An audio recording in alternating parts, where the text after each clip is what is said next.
Cek Sound di Mari bersama saya Kemas Julius. Hari ini kita akan sharing lagi sesuatu tema yang mungkin buat para teman-teman yang hobi mainan ataupun malah yang suka memasukkan mainan dari luar, kita akan berbagi sharing tentang ini. Saya ditemani oleh Om Tommy Novel yang juga cukup berpengalaman dari zamannya eBay zaman dulu. Detailnya seperti apa setelah ini?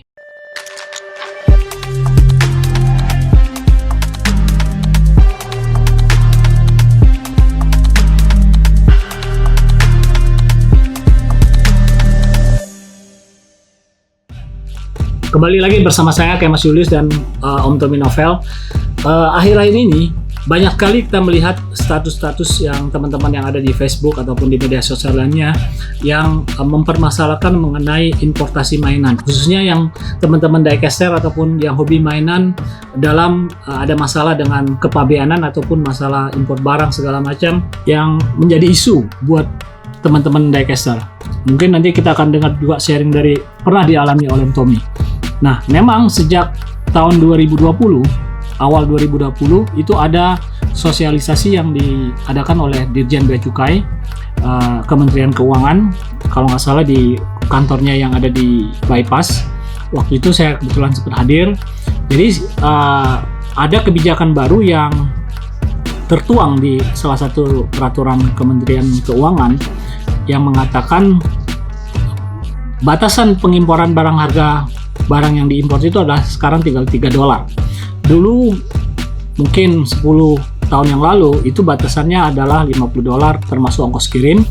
Kemudian sempat dinaikkan menjadi $100 dan sekarang menjadi $3. Cuman waktu importasinya maksimum $50 itu kita kena biaya masuk total hampir mencapai 30%. Bahkan yang waktu $100 pun juga begitu. Tetapi dengan ada peraturan yang baru yaitu nomornya saya lupa, tapi ada di material yang saya bawa. PMK 199 PMK 010 2019-nya. Dengan ada peraturan Menteri Keuangan tersebut, maksimum kita ngimpor barang itu $3. Ya. Batasan limit minimumnya.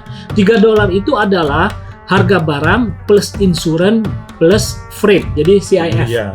Ongkos kirim itu termasuk dan insurans juga termasuk. Yeah. Jadi CIF. Jadi kurang lebih untuk teman-teman diecaster yang khususnya yang bermain di marketplace di luar seperti eBay, Amazon ataupun apalagi ya yang ada karusel ataupun yang beli itu apa toy peddler atau yang beli dari website jualan mainan kayak Mobiling Japan ya, gitu. Itu.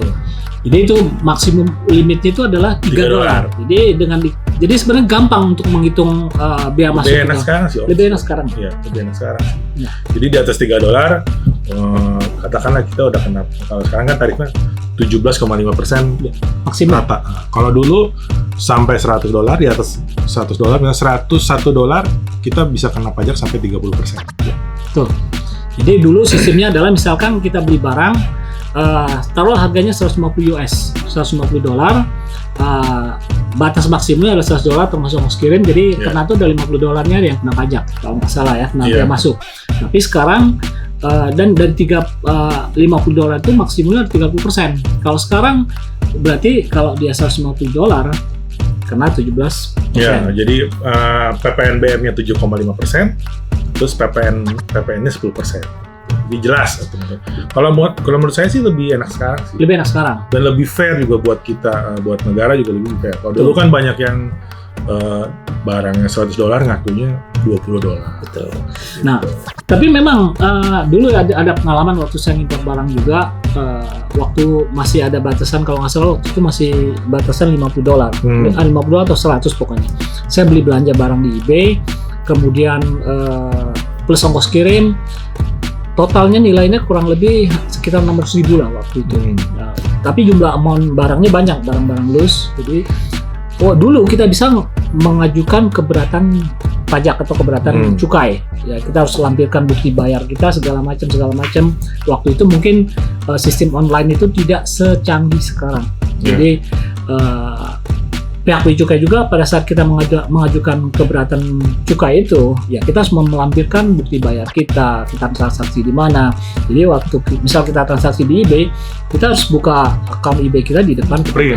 Ya, atau kalau nggak di print. Ya, kalau nggak di print ataupun di depan. Kalau misalnya kita bayar pakai kredit card, ya kita harus lampirkan bukti tagihannya. Kelihatan tuh di tagihan kredit cardnya itu ada matching apa enggak. Itu dulu. Kalau sekarang nggak, kita mau masukin apapun, pokoknya hitungnya 17,5%. Betul. Di atas $3 rata. Dan hampir semua barang pastinya lebih dari $3 karena ongkos kirimnya udah Ya berapa. kalau mainan sih masih 17,5%. Kalau kayak baju atau sepatu itu lebih mahal sih. Mungkin ya, tapi ya memang lebih di atas lebih mahal karena pertimbangannya kalau mainan kan ada mainan kan nggak bisa diproduksi di sini, tapi kalau baju sepatu itu kan ada produksinya. Ya, tapi hari ini kita fokus ngomong di mainan aja. Ya. Nah, apa yang bisa Om Tommy sharing untuk jadi kalau dulu ya sebelum ada peraturan ini kita deg-degan gitu karena kalaupun kita masukin barang di atas $100, kadang-kadang nilainya tuh bea cukai punya hitungan sendiri gitu. Jadi bea cukai punya daftar harga. Jadi begitu dia bandingkan dengan daftar harga dia, terus ternyata barang kita menurut bea cukai itu di atas $100, ya kita kena yang 30% itu. Memang kadang kita dapat barang itu dengan harga diskon misalnya, tapi kan itu tidak diperhitungkan. Jadi barang, ongkos kirim sama asuransi itu pada akhirnya lebih dari $100. Nah itu yang sering ribut dulu. Orang-orang yang nggak tahu, orang-orang yang impor sendiri, orang-orang kadang tuh, saya kan barang beli cuma $75, tapi dia nggak ngitung ongkos kirim, dia nggak ngitung asuransi. Di situ yang orang tuh suka ribut. Kalau sekarang udah lebih jelas itu. Anything di atas $3 kenanya 17,5%. Ya, tapi itu ada batas maksimumnya. Kalau dari peraturan itu adalah maksimum sampai $1.500. Jadi sampai $1.500 kita dianggap sebagai importer pribadi atau untuk keperluan pribadi.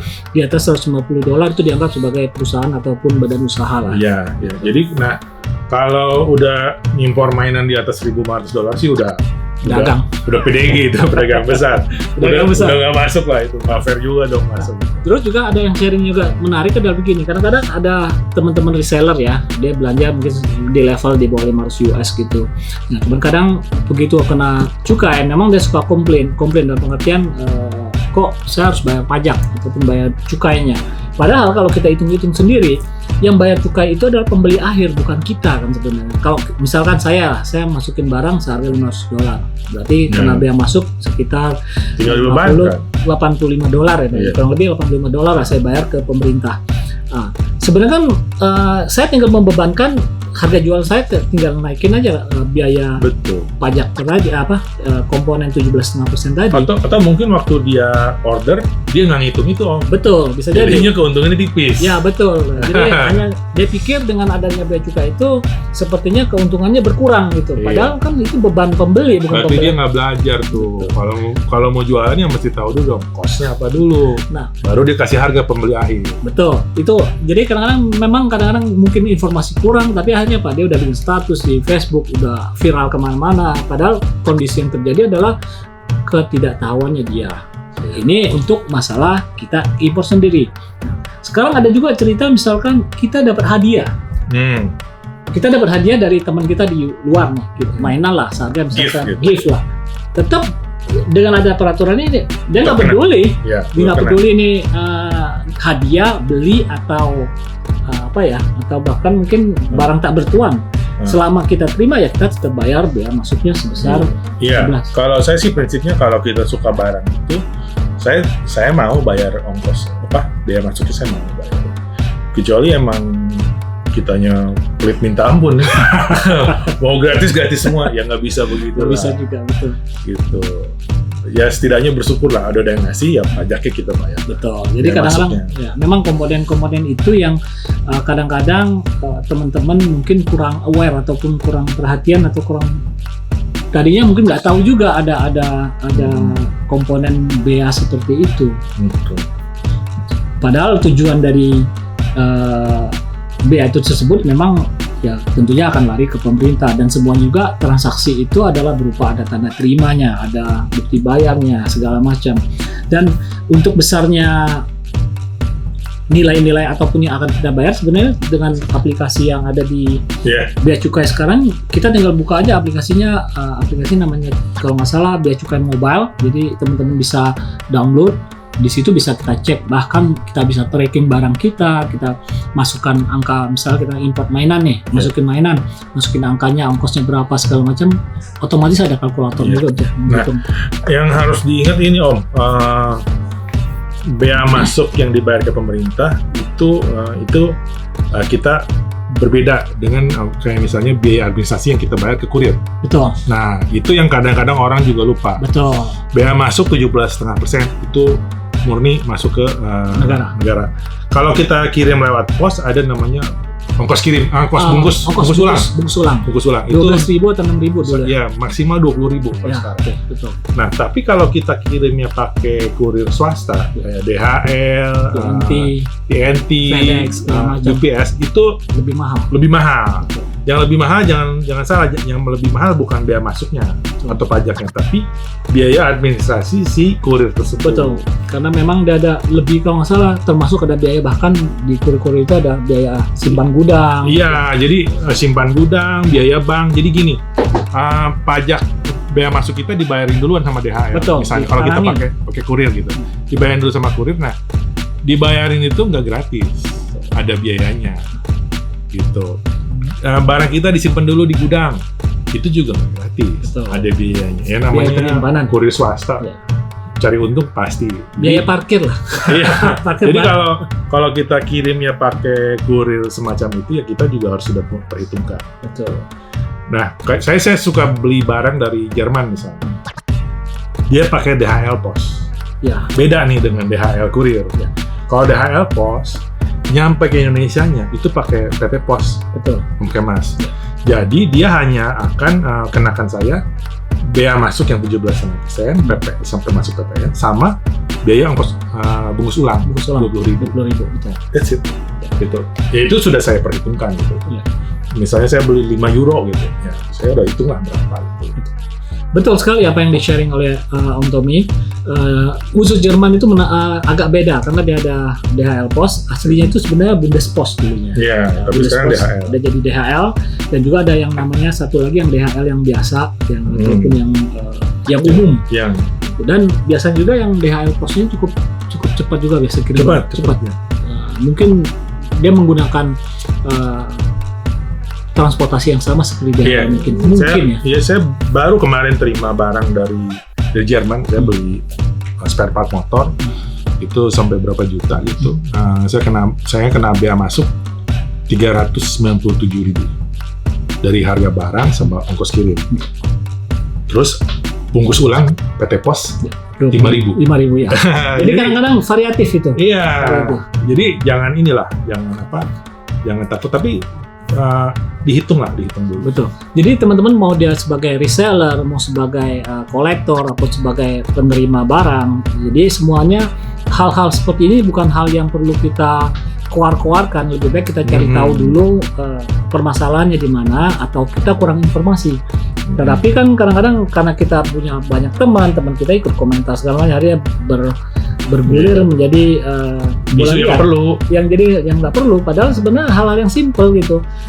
Tinggal kadang-kadang orang kan berusaha bikin misalnya. Nah, untuk bea cukai sendiri, kalau kita kirim paket nih misalnya dari luar ya, kita bikin misalnya invoice-nya under invoice. Nah, bea cukai akan tetap bertanya. Iya. Jangan ini deh. Sekarang udah zamannya canggih. Bea cukai juga udah online, kita udah online, bea cukai juga udah online. Pasti. Jadi kalau kita masukin barang, kita ngakunya $25, padahal tuh barang harganya $50. Bea cukai juga udah canggih, sama. Jadi bukan kita doang yang lihai, mereka juga udah lihai. Mereka akan cek. Betul. Kebetulan kan saya main kamera analog juga. Itu kalau saya biasanya kalau untuk saya nggak mau bayar bea cukai bea masuk yang mahal, saya ya siasati dengan hand carry dari luar. Jadi saya kirim ke Singapura misalnya. Nah dari Singapura teman saya bawa sini. Kan memang ada batasan. Memang ada fasilitasnya sampai berapa ribu dolar itu nggak kena. Tapi itu kalau kita punya teman di Singapura misalnya. Tapi kalau kita mau bawa langsung ke sini lewat pos, Kalau kita ngakunya barang kita $250, kita ngakunya $25, bea cukai pasti tahu. Pasti tahu. Simple sekali. Jadi jangan kaget tiba-tiba tagihannya datang dengan 17,5% dari $250. Karena dia ada daftarnya. Ada daftar dan juga dia bisa ngecek ke misalnya contoh ke eBay, Ya. Amazon, atau bahkan mungkin ke marketplace lokal, Tokopedia. Iya, sekarang ini Lapak, kita segala macam. kan kalau kita kirim dari luar, si seller tuh print-printannya ada juga kan. invoice-nya ada. Nanti dia bisa trace tuh di Benar nggak? website. Bener nggak dia beli segini? Oh, dia ternyata belinya segini. Nah, itu jangan sampai begitu. Jangan begitulah. Malu sendiri ntar. Benar. Jadi memang kadang-kadang tapi pada saat memang ternyata kita beli murah segala macam ya, kita harus ada supporting data untuk Iya. membenarkan bahwa memang kalau ini memang kita beli murah. Betul.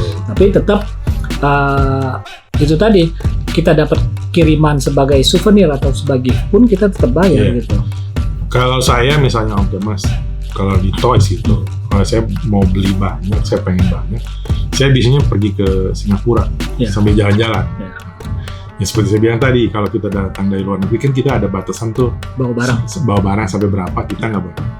Jadi kita misalnya kita belanja sampai $500 Singapura, ya kita nggak kena yang 17%-nya, Iya. karena kita ada fasilitas itu tadi dan itu legal Betul.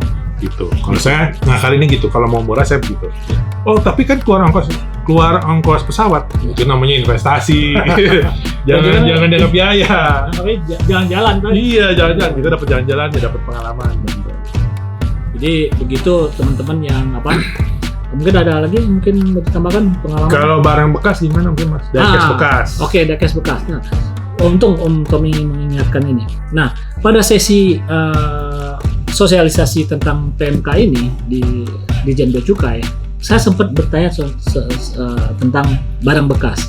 Nah, sebenarnya kalau untuk barang bekas itu ada aturan kita dilarang untuk Nggak boleh. Nggak boleh. Nggak boleh. Intinya sebenarnya nggak boleh, tapi kadang-kadang itu adalah kebijakan petugas ataupun selama itu masih terukur ya, Iya. masih terukur mungkin masih bisa diloloskan.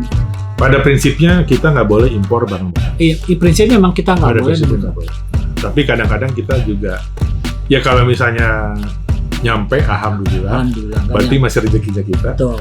Kalau nggak nyampe, udah tahu konsekuensinya ya. Konsekuensinya. Karena nggak boleh. Ya. Kalau pengalaman barang saya nggak nyampe yang nyangkut di sering banyak sekali. Saya berapa kali impor diecast bekas, jadi used gitu, bekas plate condition, begitu nggak nyampe ya udah, Iya. emang resikonya itu. Dan Iya. Ya kalau mau mencoba, coba. silakan. Gitu. Jadi untung-untungan aja. Jadi kalau memang berhasil ya bonus saja gitu. Jadi kalau memang pun hilang ya udah risiko Ya. kita Jangan sebagai ngomong wah kantor pos nggak bener lah ini. Nah, Nggak. dan juga kadang-kadang di kantor pos juga itu adalah Random. random check pertama, kemudian juga mereka adalah orang yang pertama kita temuin, padahal di belakang kantor pos itu ada bea cukai, Iya. yang lain-lainnya. Jadi kadang-kadang petugas pos nggak tahu sebenarnya kenapa begini-begini. Dia Iya. hanya Jadi kalau pos kan ya dapat barang, cek, kirim ke Iya, kalau barang nyampe di luar negeri ini, kita cerita sederhana. Kayak kalau kita datang dari luar negeri, yang pertama kita datangin kan orang imigrasi. imigrasi. Kalau barang itu yang pertama dihadapin sama si barang itu orang bea cukai. Betul. Jadi kalau orang bea cukai sudah periksa, lolos, itu nyampe ke si kantor pos. Iya.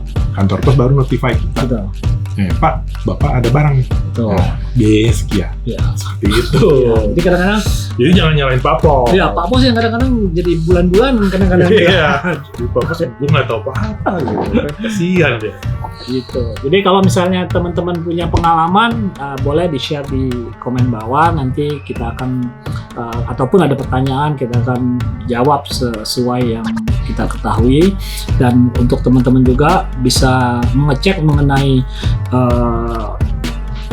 informasi bea cukai tadi, bisa menggunakan mobile bea cukai, itu sangat informatif.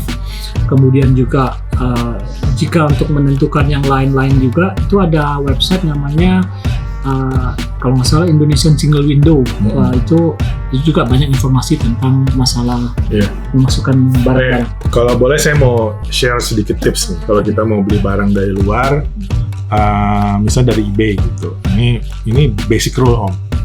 Pertama kita harus perhatikan sellernya siapa, reputasinya gimana. Karena kadang ada seller yang emang sengaja dia nggak kirim. Di Indonesia khususnya. Ya enggak, dia bilang dia kirim ke itu, tapi sebenarnya dia nggak kirim. Ada juga seller yang memang jelas-jelas dia bilang saya tidak kirim barang ke Indonesia. Gitu. Mau ditanya bisa atau mau skip langsung move on ke seller lain bisa. Kalau saya biasanya kalau saya suka barangnya, saya tanya sama sellernya, kira-kira lu mau nggak kirim ke Indonesia? Kalau dia mau ya udah selesai dong kita transaksi. Selain itu pilih juga. Kalau kita punya opsi untuk pakai pos tercatat, pakailah pos tercatat karena kita akan punya tracking number. Ya. Kalau kita punya tracking number, kita bisa cek tuh setiap saat udah nyampe mana di barang. Gitu. Kalau misalnya ternyata dia nggak sediakan pos yang tercatat atau tracking number ya banyak-banyak doa lah barangnya nyampe gitu. Tapi upayakan pakai tracking number karena itu sangat-sangat penting. Begitu sudah nyampe, kita bisa lihat tuh. Sekarang tuh terbuka sekali. Saya kirim saya beli barang dari luar, tracking number saya masukin, nanti di pos tuh ada ininya. Aplikasi juga bisa. Iya, biaya masuknya berapa, administrasinya berapa. Jadi kita udah siap.